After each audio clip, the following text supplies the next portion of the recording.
I think you guys held Oklahoma and Vanderbilt both to their second lowest scoring total of the season. Just what did you guys do well defensively last week? I think our guys are starting to understand like what it takes to be like a really good championship level team. Like they're understanding the focus that you have to have over the course of the game. I think we've been really good in moments all season, but obviously moments as you've seen that it can actually go the other way when you talk about the Kentucky games, and we were one of the best teams in the country for probably 25 minutes of the game, and then there was a 10-minute stretch where we couldn't score or we didn't want to defend. But they're understanding the focus, and we're starting to have some guys emerge as leaders, and I think it's kind of helped us, remain locked in over the course of the game. So I think that was a huge piece and a huge reason why we were able to, stay engaged and defend at that level. But also wanted to credit our guards. Our guards have really been guarding. Whose leadership skills do you feel has really emerged here lately? Bishop Boswell. Obviously, he's been a lead by example guy. I think he's consistently been our hardest playing guy all season. And Coach uses him as reference in film every time we watch film. And he's like, take a look at this guy. Look how hard he's playing. Like, look at the level of commitment he's playing with. And he's learned that from, some of the past, really good players here. Jamar Meshack, and you see what he's doing right now. He's doing it at the highest level. And Zakai Ziegler, and he's using that leadership now that he's actually played. Now he's developing a voice, which has been really, really cool to see. And in huddles and practice, he's the one that we consistently hear. So from there, other guys are starting to talk, and now that Ethan Berg is starting to play a little bit more minutes, he's been more vocal as well in those huddles to try to keep these dudes connected over the course of the game. You guys played that 7-minute small ball stretch without Felix or Bishop in there. What does it say about this team that defensively you guys played to that level without either of them in there?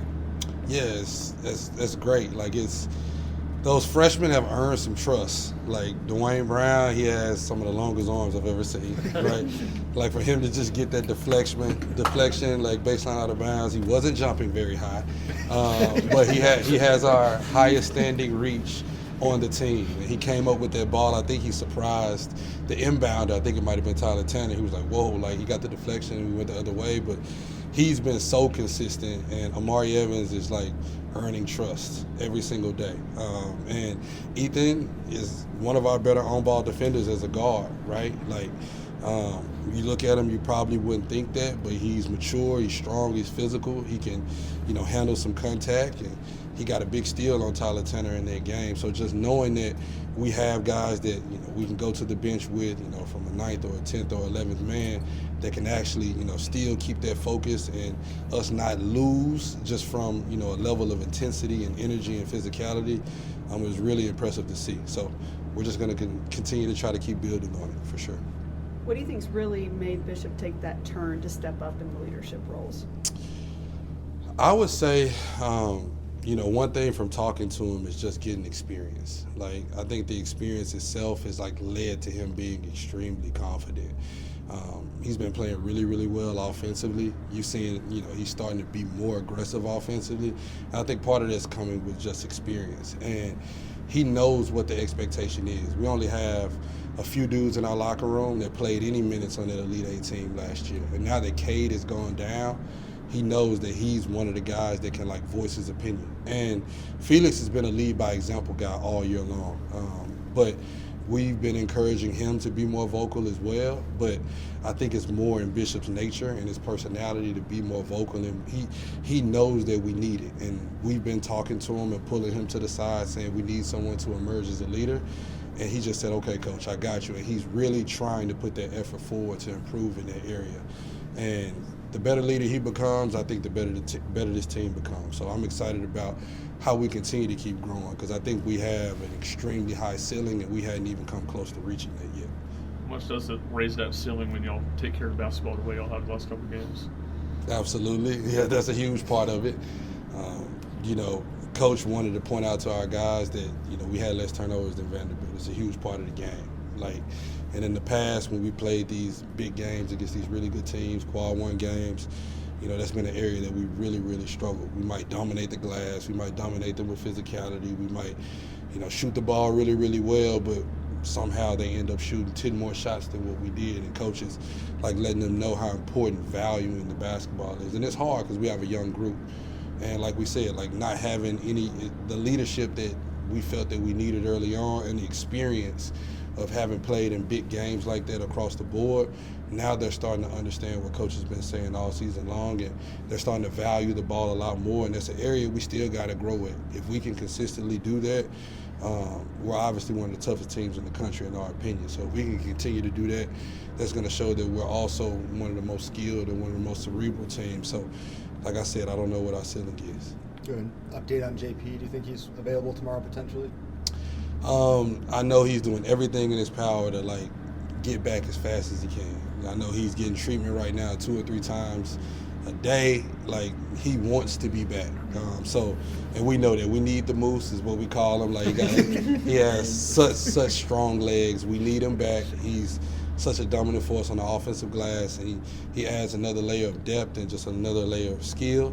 But I know he's doing everything he can. So hopefully he'll be back. If not, he's just going to keep working until that time comes. Is this a tricky turnaround with emotional, physical win and then a trip out west, the SEC standards, and a late tip?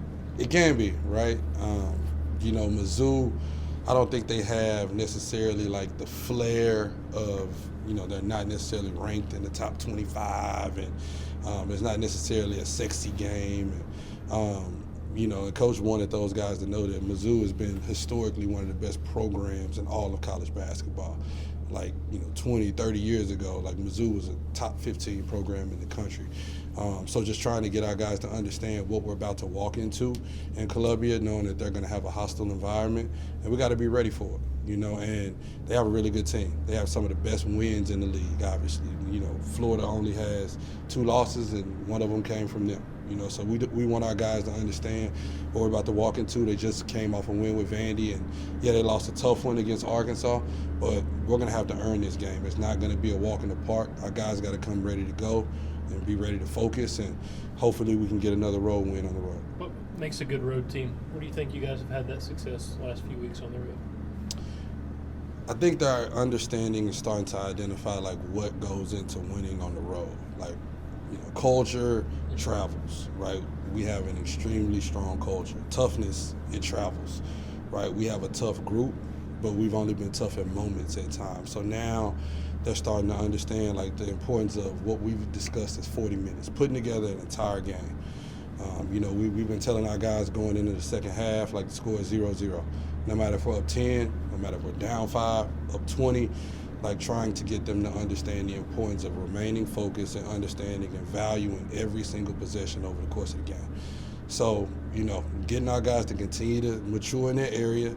And like I told you, like the leadership from Ethan Berg and Felix and Jacoby is starting to be more vocal too, which is awesome. And Bishop emerging as a leader, that's going to be critical for you to go on the road, because there's going to be moments where Missouri could go on a run, and what are we going to do? Are we going to splinter, or are we going to stay together? And those voices are going to play a huge part to make sure that we do stay together, to make sure that we do come out of there with a road victory.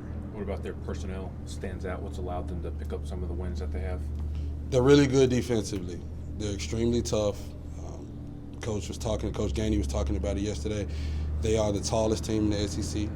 They're going to have size. They're going to have a big coming off the bench that's 7'5", who's a redshirt freshman who's logging some minutes for them. He's helped them protect the rim. And then Mark Mitchell's playing really good basketball. Transfer from Duke.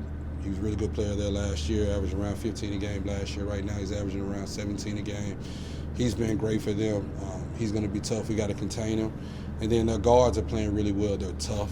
They're going to guard. Coach Gates does a really good job. So like we told our guys, we got to respect our opponent and not just respect them for the first 10, 15 minutes. We got to respect them over the course of the game. Anything else? All right, thanks, Coach.